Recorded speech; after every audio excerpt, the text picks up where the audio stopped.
Should you buy the Sega Mega Drive Mini or Genesis Mini if you live in other territories to where I live? That is the question I am looking to answer today. Let's take a look. Apologies for the lack of new content over the last couple of weeks. With it being the school holidays, I've needed to look after my children a little bit more, as they are not at school. But I am back and ready to talk to you about some tech. If you've been living under a rock for the past 3 months, then you will not realise that Sega are releasing an official Mega Drive Mini.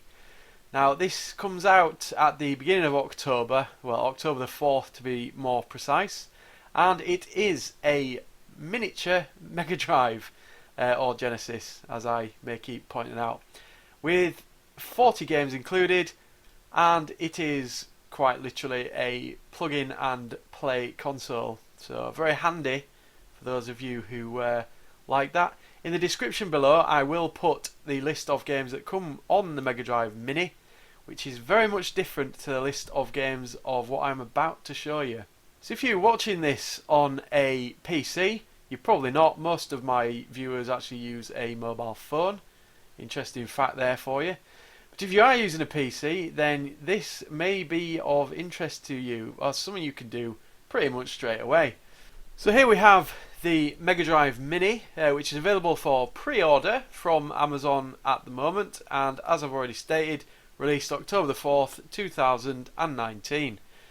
Now there is what can really be described as a fad for mini consoles. You probably see I've got a few of them behind me, but I am getting a bit sick of it because I have stacks of them and there's only a limited amount of HDMI ports I have on my television. So I'm getting a bit bored of buying these mini consoles, and I intend to stop buying them.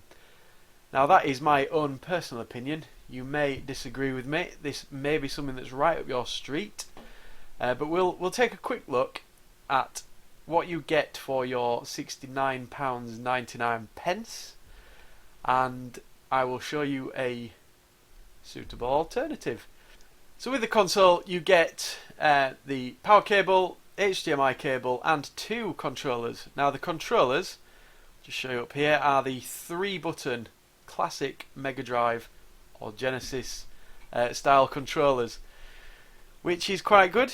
The games that you actually get 42. It does say 40, but that's wrong. There is a list of them in the description below, but you can pause the video and have a look at them on here.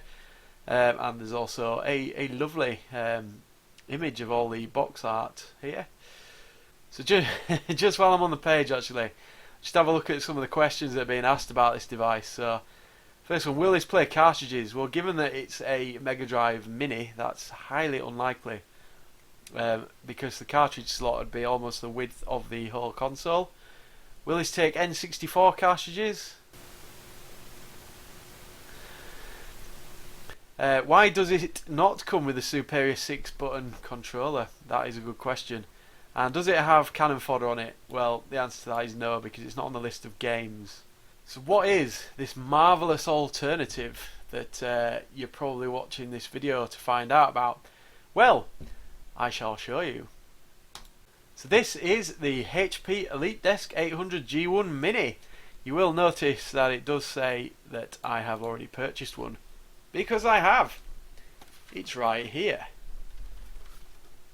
Now you will see from the description here that there's no RAM, no hard drive and no processor, but don't let that put you off, because you can literally pick up a hard drive for, well, you're not going to need a massive one. You could pick up a 500 gigabyte one for about a tenner if you look in the right places. RAM, you don't need a massive amount if you are going to be emulating, and processor, again, something that's just dual core, an old Pentium, would probably suffice for what we're trying to achieve here. So in mind, I'm not going to run through it with you because it's pretty boring and dull, me showing you the inside of the hardware, but I got a stick of 8 gig of DDR3, I've got a 120GB solid state drive in there, and I have put a Core i5 into this, and it runs like a dream. It's really good. It's more than powerful enough for emulation, and given the small size of it, I don't mind having it in my living room. So here we go, on the Steam store for the price that it shows you on the screen currently. That will change and fluctuate. I think I actually picked this up when it was on sale, so it does go on sale and it gets reduced by quite a significant amount. So I purchased this full package, and you don't get exactly the same games as you do on the Mini, but you do get some great games. So I'll just scroll through the list of games here. So I will put a list of them in the description below, which might be a little bit easy to read. But you do get some absolute crackers in there. So you'll notice that there's the prices of each individual game, so you can actually buy the individual games without needing to buy the full package. But you do save a lot of money if you do buy it all up front. And as a controller, I would recommend that you get this officially licensed Retrobit USB 8-button arcade pad. So this is plug and play with the PC, and literally you're up and running straight away. The controls should all be mapped. If they're not, it's not particularly difficult to sort out. But for $17.99 you get a really high quality gamepad, which is compatible with the Genesis stroke Mega Drive software that I've just been showing you. So without further ado, and copyrighted music removed, I will just show you what it's like. So we get a somewhat gorgeous intro where we are transported from a 90s teenager's bedroom into what can best be described as some sort of Mega Drive Tron mashup, with some of our favourite characters from the games literally springing to life inside the grid. And then we get, just more of the same really. Some of our very favourite characters there, including Sonic, and of course Altered Beast. What a game. Iconic is that bit. And as you can see, this keeps going and going and going until it reaches the end. I'm just going to keep quiet and watch what happens, and woohoo! There we have the Mega Drive. Well, I'm sure it'll say Genesis at the bottom and on the screen there if you're in a different territory. Once we're in, we get back into the teenager's bedroom. I remember those curtains. I think literally everyone had those. And then we'll go over to the shelf and we will just pick a game, and of course it'd be rude not to pick a Sonic game. So Sonic 2, in goes the cartridge, on goes the console, and boom, we're in. So I used to love this game. In fact, I probably still do. It's just been a bit of a while since I've played it, so you just have to bear with me if I'm rubbish. Now I have removed the music from this clip because I didn't want a copyright takedown. But I can assure you the sound is absolutely spot on here. The emulation is very smooth, and it's a truly satisfying experience. Okay, and then we'll just come out of the game now. So if you hold down escape, I think it's mapped to something else on the gamepad, and we'll go into a different game now. Yeah, we'll try Altered Beast. Cartridge in, console on, beautiful. Now this does actually support VR, so if you have a VR headset, you can literally look around the room and choose your games that way. Never tried that myself, but I'd imagine it's quite an interesting experience. So what a game this is. Absolute classic.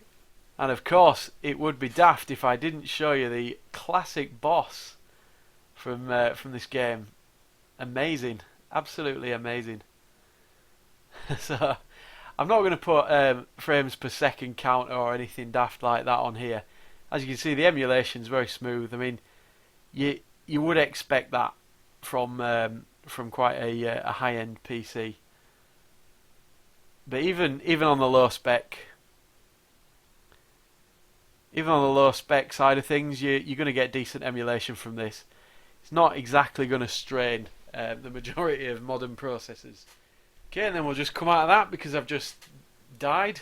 We'll have a look around the main screen. So you've got online multiplayer, some extras, emulator settings, and of course the games library. So you can actually look around the room using the mouse as well. You don't have to use the keys. Some really cool emulator settings here, so you can change how the TV projects. You can also add scan lines. You can change the pixel scaling. Loads of different options there. And you can also stretch up to full screen or change the border art. So as you saw just then, I've got the grid on there, but there's plenty of others that you can change and set. So that's it. That's my wonderful idea of not buying the Genesis or Mega Drive Mini. However, I'm not going to jump to any conclusions about the device. And I have seen a few YouTube videos that do show that the device is actually really, really cool. So slightly different experience, but if you just wanted to get in and play the Mega Drive or Genesis classics, then this is one of the ways you can do it. The package is also available on the Xbox One and the PS4 for fairly cheap. I'll put links in the description below. It's also coming out on the Nintendo Switch beginning of December. I think it's the 6th of December. It'd be pretty nice to be able to take the entire collection around with you on the Switch. So that's a nice release there from Sega. But that's it from me this week. If you haven't yet subscribed to my channel, then please do so. If you disagree with me or agree with me, add your comments, add your likes, add your dislikes. Do whatever you want to either annoy me or agree with me. Either way, I don't mind. I won't get annoyed. I don't get annoyed. As long as you're not stupid. I'll see you next time.